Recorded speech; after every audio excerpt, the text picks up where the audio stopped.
I bought the Perrix PX-1100 Illuminated gaming keyboard because I wanted to replace my old keyboard that was a PS2 keyboard.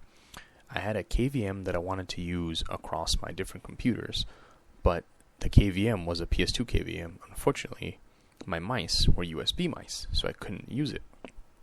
And I was stuck with two mice on my desk. So I looked around and I found this keyboard, which basically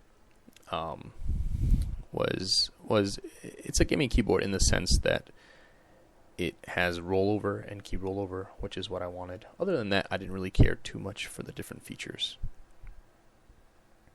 This keyboard does have illuminated keys. Most of the time I leave it off, actually. There are some times where I turn it on at night, but I've been typing since I was very young, so I don't actually need the keys to be illuminated. The only other key thing I was looking for in my keyboard were multimedia keys.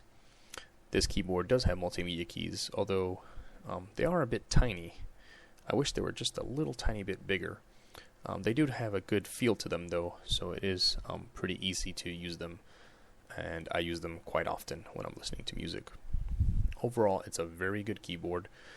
One of the most solid keys I've ever used that's not a Cherry MX keyboard base set, and I would definitely recommend this to anyone who wants a good keyboard that doesn't cost too much money and is going to be good for gaming.